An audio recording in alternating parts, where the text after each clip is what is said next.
Now, gin has proven once again it's still the nation's favourite tipple after a massive 73 million bottles were sold last year. That's over 2 billion gin and tonics. Yikes. But what's the secret to getting your G&T right?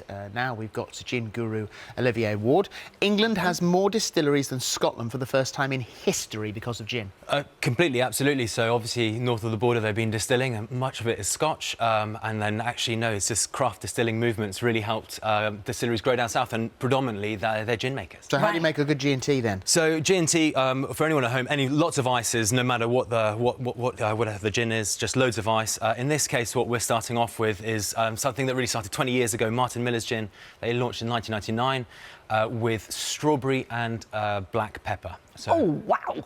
That's lovely. I mean, you make a strong You G&T. do. I felt like you needed it. Yeah, I did. You're So, quite right. you know. This is lovely. It's almost like Pimm's, but different. Do you know what I mean? But it's got that same sort of feeling about it. Absolutely. So, I mean, obviously the fruit from the garnish, but the gin is very citrus forward, very accessible, very bright, very light, like very lively.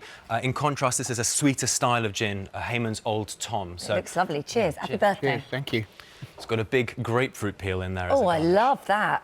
Wow! I mean, whew! It's nice, though. I like it. Because it's got to take quite strong botanicals to get through the tonic, hasn't it? Exactly. So a good gin will survive tonic in that way. But Old Tom as a genre, it's a sort of style of gin, is botanically intense and slightly sweeter. So if you have a slightly sweet tooth, Old Tom gins tend to be quite good ones to sort of go to and have a little sort of try around a few different types. I really like that. In here, everybody knows I have a bit of a passion for gin, and Susie, my makeup artist, gave me some gin this morning, and I think it's called Ink, which I've never seen it before, and it is blue in colour. It's blue in colour. Yeah, and the blue colour comes from a plant called clitoria. Oh. Well, yeah? What is that? A pea flower. A pea flower?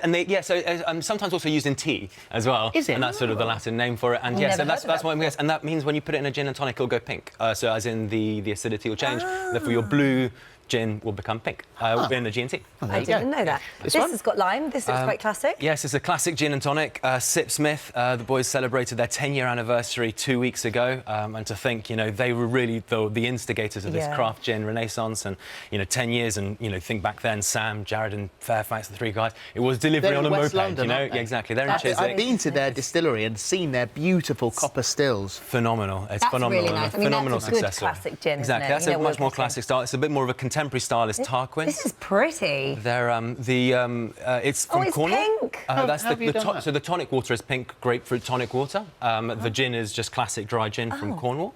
And I think the juniper comes through, but you also get this lovely Devon violet note that I think pairs really well with a lovely citrus-forward tonic. I like the grapefruit flavour in it. Yeah, that's good. It's So really that's grapefruit tonic. Grapefruit tonic water, yeah, you can find it in supermarkets. It's what I quite like is sometimes when you know you like to complement something with a lot of citrus, whatever it is. Of course, use it in the garnish, but actually you can find flavoured tonic waters now, and tonic water's revival has sort of matched gin's revival at the same time. What's this? This is a phenomena. Absolutely phenomenal gin. This is Warner's new gin called Raspberry, their Raspberry edition. They're probably better known for their rhubarb. I think everyone knows their rhubarb. Lovely. This is brand new, out today, isn't it? Out today, and to think a third of that bottle is blackberry and raspberry juice. It's sort of natural juice that they get down. They're working with endangered species trusts and the People's Trust for Endangered Species.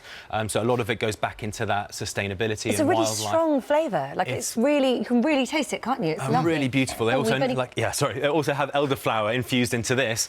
But talking about sort of English, sort of bucolic English countryside, you've got Cotswolds gin, lavender forward with a big grapefruit twang. Wow. I mean, that's nice too. They're all nice. Do you like that one? I do, imagine you quite like that one. Yeah, that's quite... It's a bit drier?